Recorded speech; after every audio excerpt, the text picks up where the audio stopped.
It was the last college summer. Well, for most, but not me. I was taking a gap year to focus on my small business at the time. Things didn't go as planned. I got a severe burnout and eventually gave up on the whole thing. So I spent the rest of my gap year mostly inside my room, distracting myself with video games and feeling like a failure. That was when a few friends took me out to grab a bite. They said I should go somewhere. I said Alaska. Asked them to ride with me. They were hesitant, but they agreed. The plan was then made, routes decided, bikes readied, and everything was taken care of. The plan was to ride 04 motorcycles from Richmond, then take Route 76 and head to Alaska Highway. But life happened. As the day of the journey approached, people started dropping out one by one. On the day of the journey, the last and the final person backed out. So, had to make a choice. Whether to give up on the plan or attempt riding across the country on a 10-year-old motorcycle. I decided, what the heck, let me have a go at it. If I don't go now, I would never get this mess out of my system. So I made a mental agreement, the moment when the bike gives up is when I give up and head back home. And I was on the road. The road took me across the country, Pittsburgh, Sandusky, Michigan Lake, Seattle, and all the way to Vancouver. I drove from dusk till dawn and took a quick nap whenever I could, at the bus stops, by the rivers, and under the oak trees.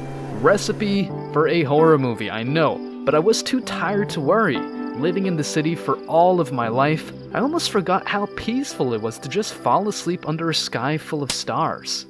Spending most of the time driving makes you appreciate small things. A hot cup of coffee in the morning feels like a privilege. A double cheeseburger at a local diner feels like a warm hug. And sometimes I'd get lucky after a long drive and chance into a dingy motel by the road. I'd check right in because after a few thousand miles of driving like crazy, their rock-hard mattress would feel like a bed of sweet marshmallows. By the time I reached Seattle, 4 weeks had passed.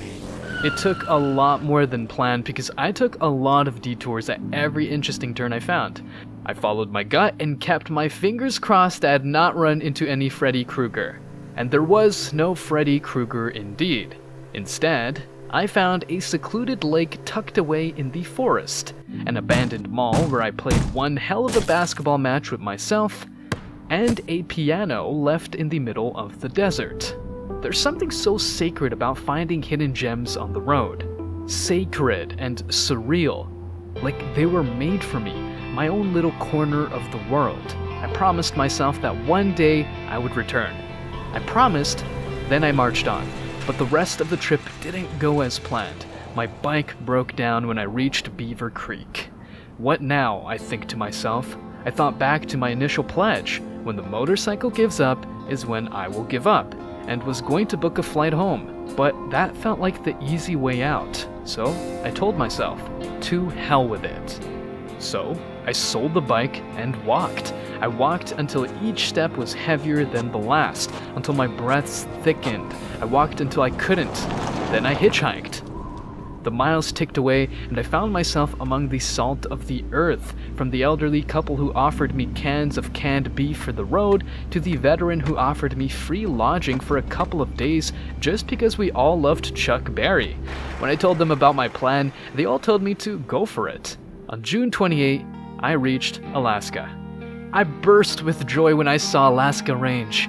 The beautiful, majestic Alaska Range with its snow-capped peaks and shimmering glaciers. I stood there in awe. At that point, I had no strength left in me, but I was filled with this warmth of never-ending freedom. I spent the next few days at a hospital after losing over 20 pounds and dehydration, then spent a week staying at home just to recover. Some asked me if the trip solved my problems. It didn't. Running away from them didn't help. My problems were still there, patiently waiting for me. But I will say this. One morning, you'd wake up in a strange land thousands of miles away from home, and you'd be a nobody. No expectation, no judgment.